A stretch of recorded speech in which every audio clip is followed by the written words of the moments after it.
నారాయణపేట మక్చెలపట్నంలోని అంబేద్కర్ చౌరస్తా 167 జాతీయ రహదారిపై ఏబీవీపీ ఆధ్వర్యంలో కళాశాల విద్యార్థులు ఆందోళన చేపట్టారు.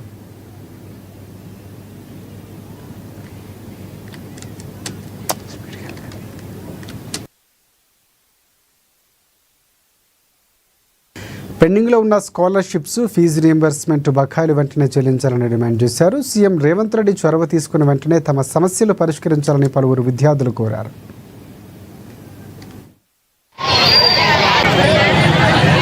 ఏదైతే తెలంగాణ రాష్ట్రంలో పెండింగ్లో ఉన్న స్కాలర్షిప్స్, ఫీజు రీయింబర్స్మెంట్ విడుదల చేయాలని ఏబీపీ మక్తల్ శాఖ ఆధ్వర్యంలో మానవాహార నిరసన కార్యక్రమం నిర్వహించడం జరిగింది.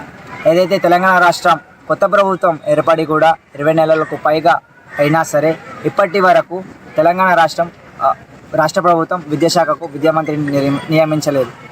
మద్యశాఖకు మంత్రి ఉన్నాడు కానీ విద్యాశాఖకు మంత్రి లేడు. అంటే మద్యాన్ని ఏరులై పారిస్తున్న మంత్రి గారికి ఒక అధికారం ఉంది, కానీ విద్యను ఇంకా మెరుగుపరచాలనే ఉద్దేశంతోనే ఈ యొక్క తెలంగాణ ప్రభుత్వం ఆలోచించాలని ఈ యొక్క అంశాన్ని గుర్తు చేస్తున్నారు.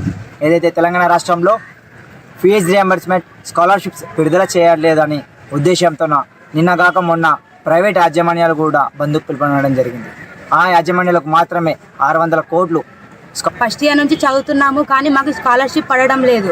8500 కోట్లు ఇప్పటి వరకు ఒక్క రూపాయి కూడా మాకు పడలేదు. మేము ఇప్పుడు హాస్టల్లో ఉంటున్నాం, దూర ప్రాంతాల నుంచి వస్తున్నాం.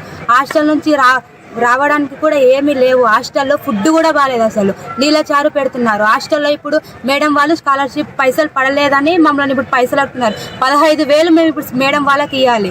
దీనికి కారణం కేసీఆర్ పాలన ఎలా ఉండే, రేవంత్ రెడ్డి పాలన ఎలా ఉంది. రేవంత్ రెడ్డి పాలన వల్ల ఇప్పుడు చాలా కష్టాలు పడుతున్నాం.